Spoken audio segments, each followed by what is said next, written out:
ये एक भाई का कमेंट आया है कि अब ज़िंदगी बर्बाद करने का टाइम स्टार्ट, लोगों की ज़िंदगियाँ ज़्यादातर डॉक्टर्स ही तबाह कर देते हैं। तो भाई इस बात में हकीकत है या नहीं ये आपको ज़्यादा बेहतर पता होगा, लेकिन एक डॉक्टर बनना कोई आसान काम नहीं है। आपको हज़ारों तादाद से निकल के एक मेडिकल स्टूडेंट निकलता है।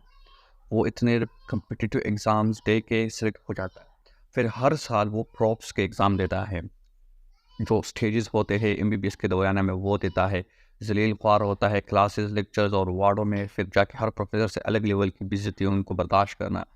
फिर जाके एक प्रोफ, दूसरी प्रोफ, तीसरी प्रोफ, चौथी प्रोफ, इस दौरान में इसकी जवानी, जो मेन जवानी के दिन होते हैं ना, वो गुज़र जाते हैं।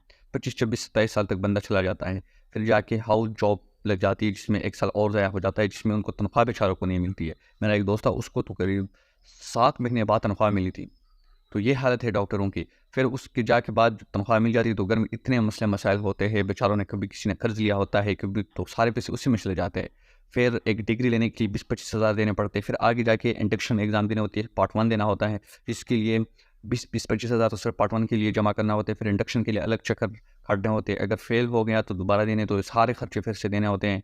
फिर जाके 5-6 साल और लगेंगे और उसको ये सारे एग्ज़ाम्स देने पड़ेंगे और फिर जाके कोई स्पेशलाइज़ बन जाएगा। फिर उसके बाद जाके उसकी 1000, 1200, 1500 फीस होगी। तो आप ज़रा ये स्ट्रगल्स भी पीछे देखो ना कि कोई अगर इस तरह से है जाके कितनी मुश्किल से डॉक्टर बनता है।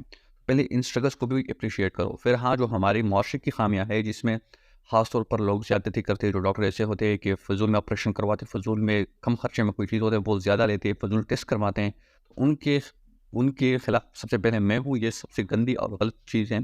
और अगर कोई और ऐसा कर रहा है तो मैं भी कहता हूँ कि ये आप ज़िंदगी लोगों की तबाह कर रहे हो, लोगों के साथ ज़्यादती कर रहे हो और ये पैसा आपके काम आने वाला नहीं है और आखिरत में भी इसके जवाबदेह होगे आप।